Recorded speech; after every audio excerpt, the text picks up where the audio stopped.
One of the ways that you can tell if a emergency responder or your coworker is really struggling is their sense of humor can change. They can start laughing at stuff that's not funny, or start thinking stuff's funny that's really not.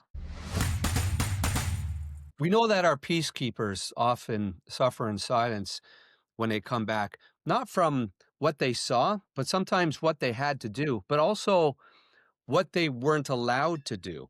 We're going to talk a bit about moral injury today with Dave Connor. Dave, how you doing today, bud? Great to see you, man. It's a really interesting and important topic. Happy to weigh in on it. Well, listen, I wonder if you could actually just shed some light on what moral injury is. We hear that term in the first responder and emergency services community.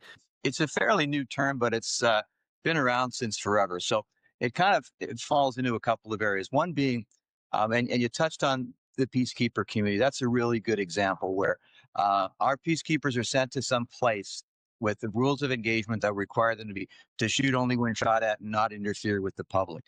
It was happened in also when we had peacekeepers in Rwanda. Our own General Romeo Dallaire came back with raging PTS, and it wasn't because of what he did. It was because what he saw and he could do nothing about. So that's a slightly more complex application of what we think of with regular PTS. In the first responder community, one of the things that we see is moral injury can come from not being able to act and watching people suffer. Moral injury can also come from being in a place where you thought, for example, that grown-ups look out for children, Right. and you get into the first responder community, you find out that ain't true at all. So that creates moral injury, and it layers on top of PTS. It's not separate to it. It layers on top of it. And another one we see in the law enforcement community is a lot of times, and I really hope our people want to weigh in on this. A lot of times, the law enforcement people that have been involved in shootings have serious effect on them because even though what they did was, the technically right thing, the little voice in their back of the head was saying, yeah, but you took a life. People deal with incidents the wrong way, right? And I do understand that even when I got on, so I got on in the year 2000, you did your best after seeing something that is absolutely horrific. I'm not going to get into an example. You would do your best to deal with it by kind of maybe laughing it off or going out after the fact, and you come up with a very warped sense of humor after a while. You do anything you can to take away from the moment. Now, I'm not going to get into details, but I attended a call with paramedics. Somebody ended their lives.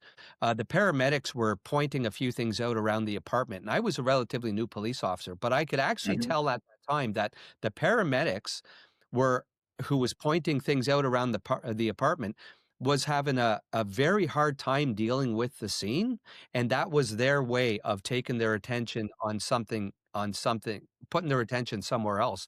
And, even as a brand new police officer, I could tell that that paramedic was struggling with what they Yeah, were yeah, seeing, and why wouldn't they? I mean, I was struggling. Human beings, they would struggle with what they saw. yeah.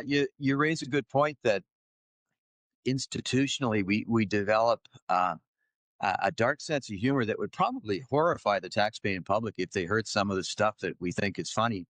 But is it a sword or is it a shield? Is it something we're wrapping ourselves in to not be impacted by the events, or is it something we're lashing out at others with? So, like everything else, moderation, and it's also something that you really kind of need to monitor. The humor piece. I have to take a complete hard left turn here. One of the ways that you can tell if a emergency responder or your coworker is really struggling is their sense of humor can change. They can start laughing at stuff that's not funny, or start thinking stuff's funny that's really not. That's a really good indicator that someone's struggling because their perception has shifted. I mean, again, that's a piece for another video, I think, but it's all part of the moral injury arc. So we got the holidays coming up here soon, and to stay on the topic of moral injury, I think that can certainly be felt more around the holidays. What do you think about that? That's so true. I don't think we're as aware of it as it is because I think people kind of suffer in silence.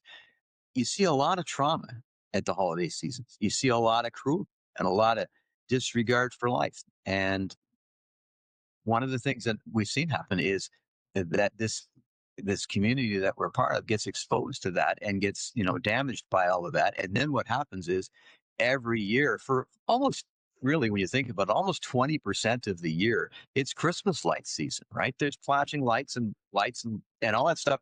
It looks it from a, if you're rolling up on it, it looks like a crime scene from a distance.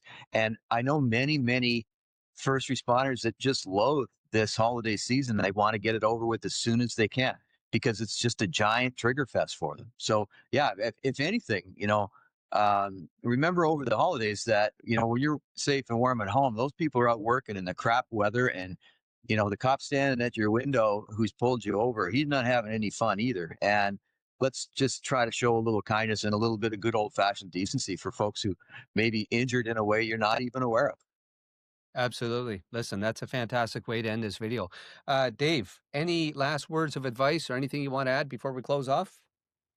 No, I just not really. The only thing I would suggest is as partners and family members of first responders, have an eye for changes. Look for them making changes. If there's isolating more, if they're forgetting their hygiene, if they're laughing at the wrong stuff, those can be indicators of folks struggling. And if you reach out to them, they probably won't want to talk. Because one of the bubbles we live in is we go out into the world and we do all this stuff and we protect our families and our loved ones from that stuff. So we're not going to bring it into the house and spray the family with it. It's just a thing that we do. It's not terribly healthy, but it's a thing that we do. And if you monitor and watch your family members who are changing, making changes like that, point out to them that you've noticed the change. Don't say, I think this is because of that, and I think you're handling it wrong. But say, notice a change in your sense of humor, man. I'm not sure what it is. I don't know if it's the job or life, but I got to tell you, something's different about you. That will make them, who have been thinking maybe they've been bluffing their way through, that may be one of the nudges that you can give them to help them get some care.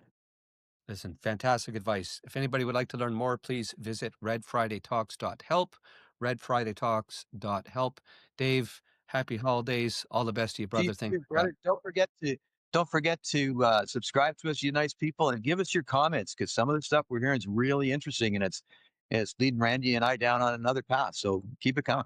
Absolutely. Take care, brother.